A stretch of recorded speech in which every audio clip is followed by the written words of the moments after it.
18h30 au Palais de la Présidence de la République, ici même à Abidjan, sous la présidence, bien entendu, de son Excellence, Monsieur le Président de la République, chef de l'État, Monsieur Alassane Ouattara. Les délibérations du Conseil ont porté sur 24 points, dont 17 mesures générales constituées pour l'essentiel donc de projets de décret, 3 mesures individuelles et 4 communications. Je voudrais à présent, Mesdames et Messieurs, vous présenter les différents points qui ont été donc abordés au cours de ce Conseil et que je viens de vous annoncer. Comme annoncé, le Conseil a adopté 17 décrets dans le cadre des mesures générales. Ainsi, au titre du ministère de la Justice et des Droits de l'Homme, en liaison avec les ministères concernés, le Conseil a adopté un décret portant création, attribution, organisation et fonctionnement de l'École nationale de formation des personnels pénitentiaires, en abrégé ENAFOP, une structure de formation professionnelle créée sous la forme d'un établissement public national à caractère administratif entièrement autonome et indépendante de l'Institut national de formation judiciaire. L'ENAFOP sera implanté à Dibokro, dans la capitale du district des Lacs, dans la région du Nzi, avec pour mission le recrutement ainsi que la formation initiale et continue des personnels pénitentiaires. Au titre du ministère des Finances et du Budget, le Conseil a adopté un décret modifiant le décret du 15 décembre 2021 portant attribution, composition et fonctionnement des cellules de passation des marchés publics. Ce décret introduit, dans la procédure de recrutement et de nomination des responsables donc des cellules de passation des marchés publics, la concurrence par appel à candidature pour le recrutement de ces responsables et la rotation de ceux-ci donc en poste dans ces cellules pour une période de 3 ans dans les différents départements ministériels en vue de marquer davantage l'efficacité du système national des marchés publics.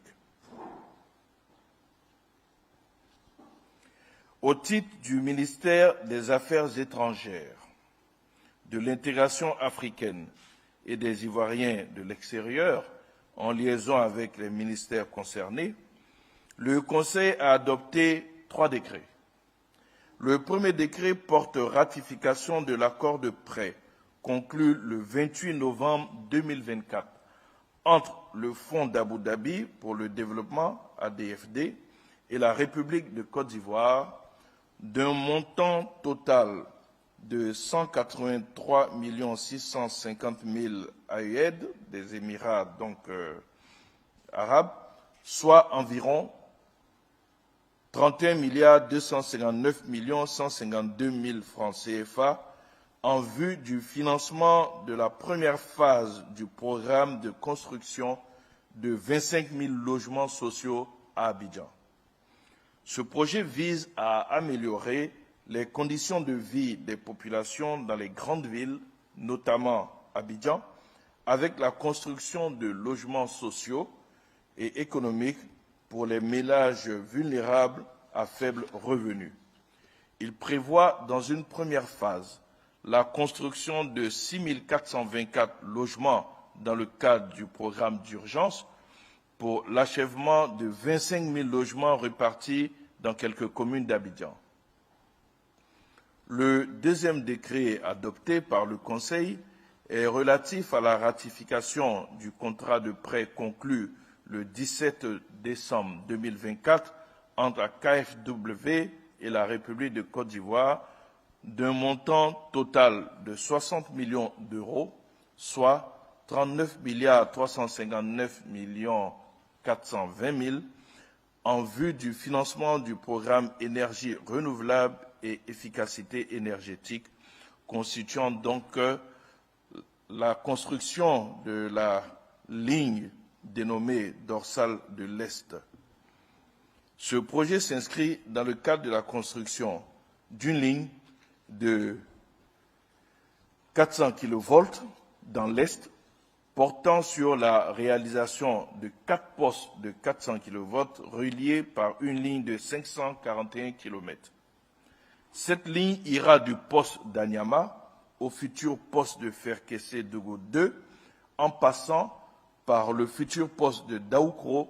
et le poste existant de Serebo. À terme, cette ligne de l'Est, dénommée, comme je l'ai dit, dorsale de l'Est, permettra non seulement d'assurer l'évacuation de la production thermique du Grand Abidjan vers l'intérieur du pays, ainsi que l'évacuation de la production des centrales solaires prévues dans le nord et l'est du pays,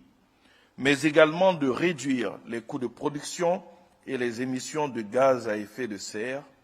et de garantir un niveau optimal d'exportation vers les pays de l'Interland,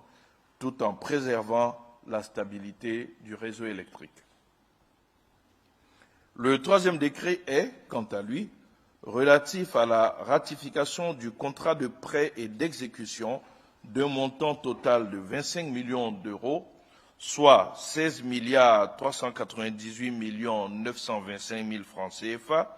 conclu le 20 décembre 2024 entre encore la KfW et la République de Côte d'Ivoire en vue du financement de la Société de garantie des crédits à l'appui des PME ivoiriennes. Le financement permettra de soutenir la Société de garantie des crédits aux PME, SGPME, et de la doter d'une puissance financière suffisante pour accorder davantage de garanties de portefeuille aux institutions financières,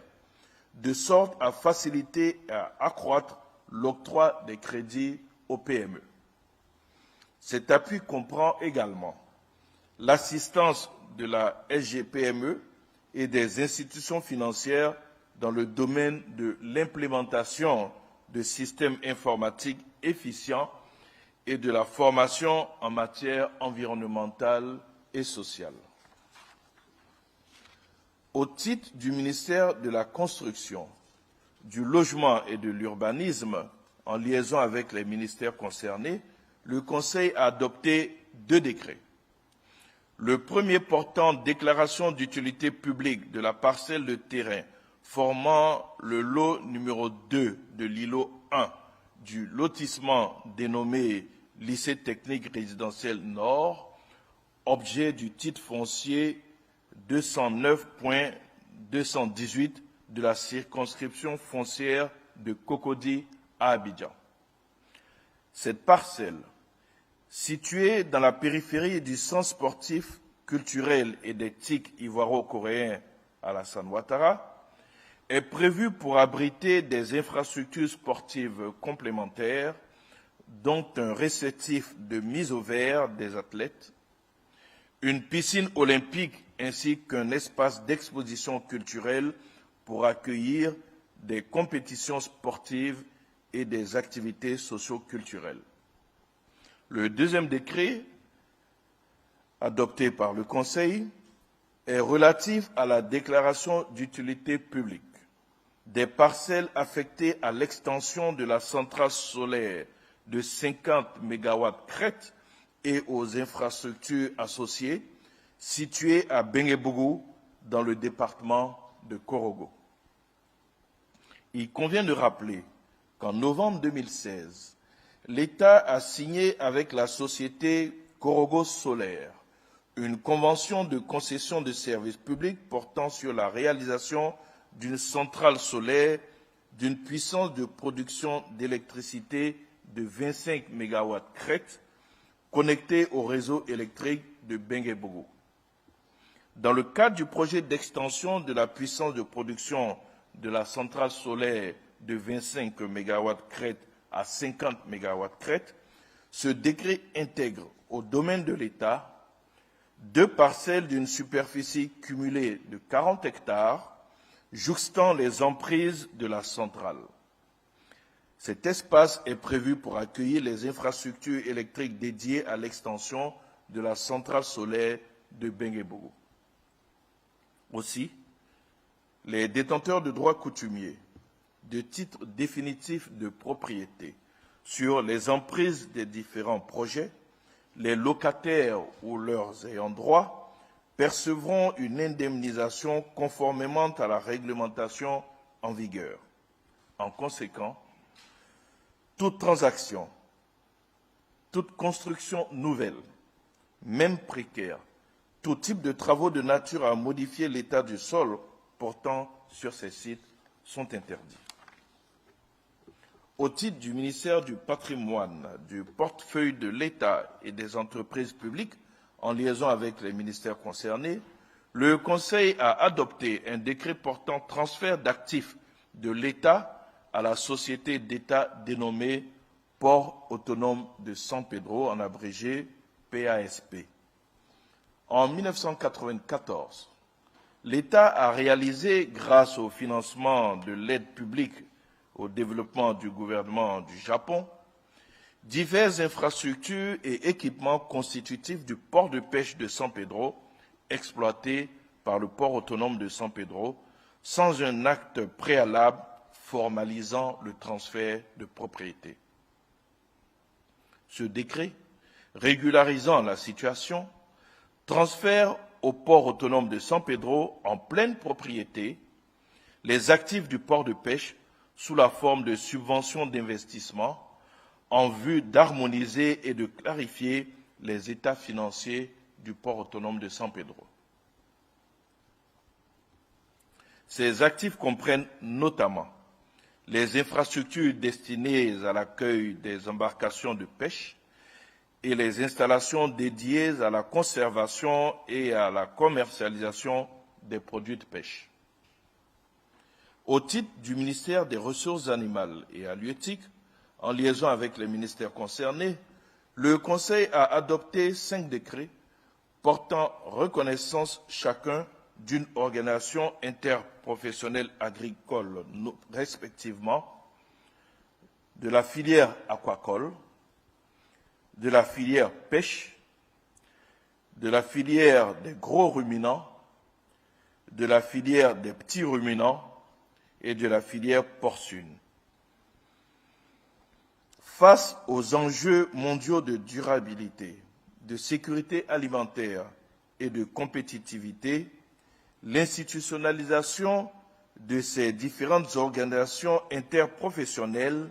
vise à renforcer le dialogue entre les divers acteurs des différentes filières animales et halieutiques concernées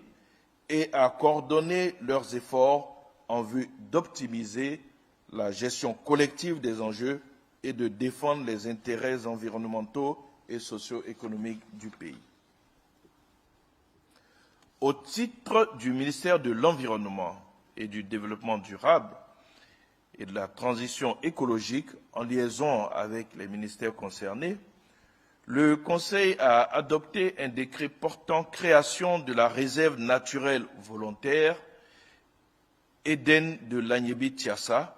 d'une superficie d'environ 49 hectares située à Rubino, dans le domaine rural du village d'Alani. Cette nouvelle aire protégée abrite des espèces de flore endémiques en Afrique de l'Ouest et des espèces exceptionnelles de faune de nature à stimuler la recherche scientifique et à impulser le développement socio-économique de la localité autour des activités nouvelles telles que l'écotourisme. En application de la loi du 11 février 2002, relative à la création, à la gestion et au financement des parcs nationaux et réserves naturelles, la réserve naturelle volontaire Eden de l'Agnebi-Tiassa intègre le réseau national des réserves naturelles volontaires mis en place aux fins de conserver les équilibres dynamiques et les potentialités spécifiques des différents écosystèmes du pays. Au titre du ministère de la Transition numérique et de la digitalisation, en liaison avec les ministères concernés, le Conseil a adopté un décret fixant les attributions, l'organisation et le fonctionnement du comité de labellisation des startups numériques. Institué par la loi du 23 novembre 2023 portant promotion des startups numériques en Côte d'Ivoire, le comité de labellisation est chargé d'assurer la validation et le contrôle du label startup numérique.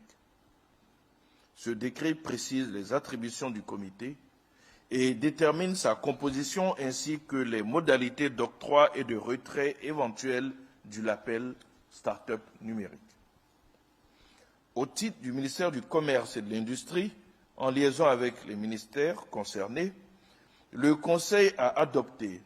un décret portant suspension pour une période de 10 ans de l'exportation des déchets et débris de batteries accumulateurs au plomb usagé. À la suite de la suspension de l'exportation de la ferraille et des sous-produits ferreux, ainsi que des débris et déchets d'aluminium, cette mesure vise à garantir l'approvisionnement régulier des unités de recyclage et de transformation locale en ces matières premières et à assurer la pérennité de l'industrie métallurgique ivoirienne en plein essor. Au titre du ministère de l'Emploi et de la Protection sociale, en liaison avec les ministères concernés, le Conseil a adopté un décret fixant les modalités de recouvrement des cotisations dues au titre du régime général de base de la couverture maladie universelle par les personnes redevables de la taxe communale de l'entrepreneuriat. Ce décret fixe le montant des cotisations et institue un mécanisme de prélèvement à la source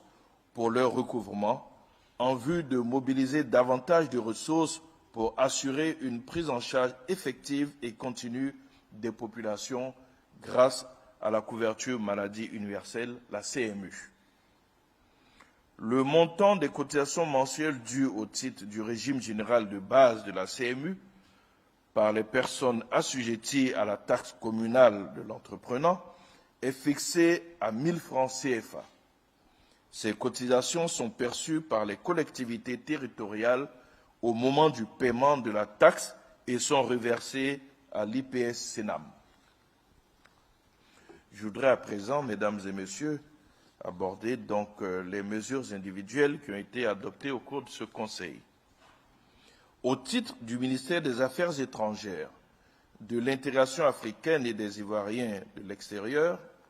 le Conseil a adopté un décret portant nomination de M. Bogi Eric Yapo en qualité de consul général de la République de Côte d'Ivoire à Gansu, en Chine. En outre, le Conseil a donné son agrément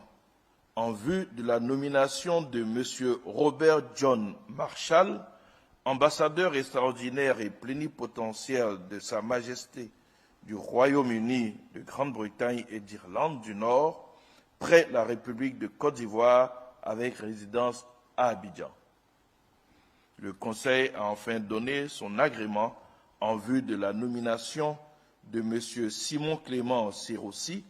ambassadeur extraordinaire et plénipotentiaire de l'État d'Israël près la République de Côte d'Ivoire, avec résidence à Abidjan. Cette dernière mesure individuelle nous permet d'aborder maintenant les communications qui ont été adoptées par le Conseil de ce jour, et elles sont, comme je vous l'ai annoncé, au nombre de 4. Au titre du ministère des Affaires étrangères, de l'intégration africaine et des Ivoiriens de l'extérieur, en liaison avec les ministères concernés, le Conseil a adopté une communication relative à l'institution du prix d'excellence Côte d'Ivoire CERFAM pour la nutrition et la sécurité alimentaire en Afrique. Le CERFAM, c'est le Centre d'excellence de lutte contre la faim et la malnutrition. L'institution de cette distinction honorifique a été adoptée lors du 37e sommet de l'Union africaine sur proposition de la Côte d'Ivoire, non seulement pour marquer et valoriser les acquis de l'action du président de la République en sa qualité de champion de l'Union africaine pour l'année de la nutrition 2022, mais également pour accélérer les efforts du CERFAM et des institutions associées en vue de l'atteinte des objectifs en matière de nutrition et de sécurité alimentaire à l'horizon 2030. L'institution de ce prix vise à honorer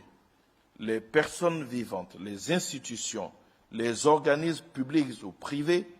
les organisations non gouvernementales en activité qui, par des actions concrètes, contribuent de façon significative à réduire la malnutrition et la faim en Afrique. Le prix sera décerné tous les 2 ans à partir de l'année 2027 pour un montant total de 100 millions répartis entre 1, 2 ou 3 lauréats au maximum. Au titre du ministère de la Santé, de l'Hygiène publique et de la couverture maladie universelle, en liaison avec les ministères concernés, le Conseil a adopté une communication relative à la participation de la Côte d'Ivoire au sommet Nutrition for Growth les 27 et 28 mars 2025 à Paris. Une délégation de haut niveau, conduite par le vice-président de la République,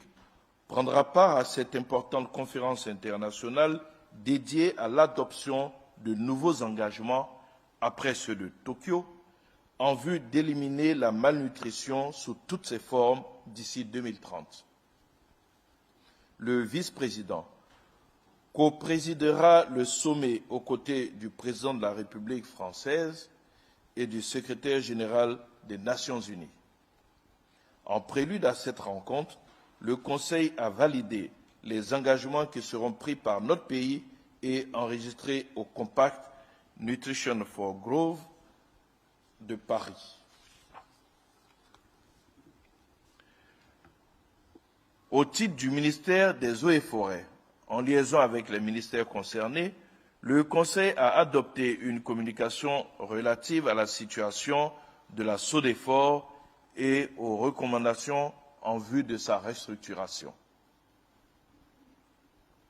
Depuis 2018, la SODEFOR présente une situation financière déséquilibrée, caractérisée par une rentabilité financière insuffisante combinée à un accroissement des charges d'exploitation. Aussi, sur proposition du comité interministériel de restructuration de la SODEFOR, mis en place en 2023, le Conseil a adopté un plan de restructuration financier pour redynamiser durablement cette société d'État compte tenu de son apport stratégique dans la réhabilitation du couvert forestier national. Ce plan de restructuration est essentiellement structuré autour de l'effacement de la dette de la SODEFOR à l'égard de l'État et de la mise en place d'un modèle économique adapté en ligne avec la maîtrise de ses charges d'exploitation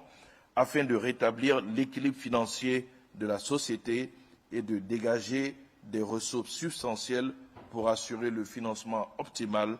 de sa mission de reboisement. Au titre du ministère de la Cohésion nationale,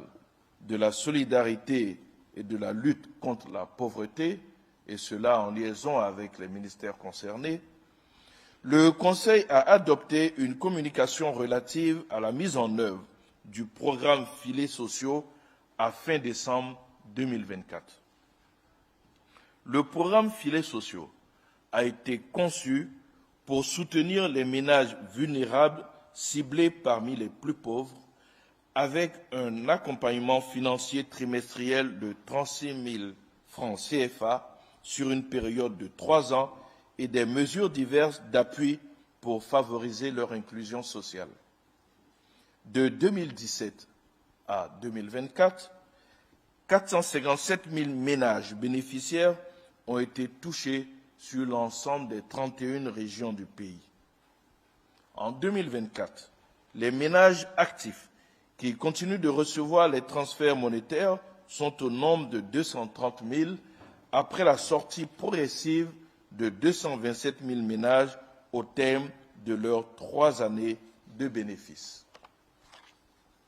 Le coût global des transferts redistribués aux ménages bénéficiaires de 2017 à décembre 2024 s'élève à 156 milliards de francs CFA. Ce montant inclut 141,3 milliards de francs CFA en transferts directs et 14,6 milliards de francs CFA comme subvention de sortie aux ménages. En plus des allocations trimestrielles, le programme Filets sociaux offre, pour le renforcement du capital humain et la productivité des ménages bénéficiaires, un encadrement sur les pratiques familiales essentielles, la gestion du budget familial et la promotion des activités génératrices de revenus. Cet encadrement assuré par les travailleurs sociaux de la fonction publique, appuyé par des agents communautaires, a été particulièrement marqué par l'engouement des populations pour la mise en place des associations de valorisation de l'entraide communautaire avec, en abrégé. Ainsi, 5200 AVEC ont été créés et ont pu mobiliser et redistribuer un montant de 2,7 milliards de francs CFA pour la réalisation d'activités génératrices de revenus, suite à 26 499 séances de formation réalisées pour la mise en place des AVEC et pour la création des activités génératrices de revenus entre 2018 et 2024. Aussi, pour l'année 2025, le gouvernement entend poursuivre l'allocation des transferts monétaires et l'encadrement des 230 000 ménages bénéficiaires actifs à ce jour, tout en ciblant 70 000 nouveaux ménages dans le cadre de l'extension de la couverture de 457 000 à plus de 527 000 ménages, conformément aux orientations de son Excellence, Monsieur le Président de la République. Ce dernier point donc marque la fin des points qui ont été abordés par ce Conseil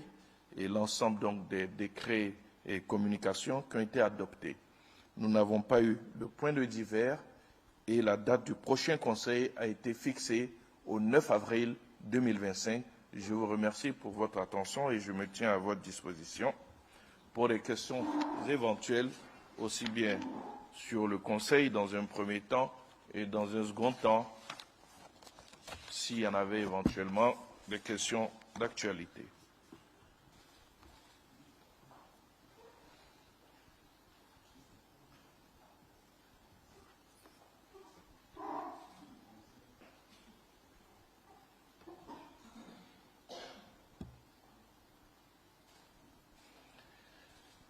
Bien, je note que nous n'avons pas de questions sur le Conseil. Les choses ont été,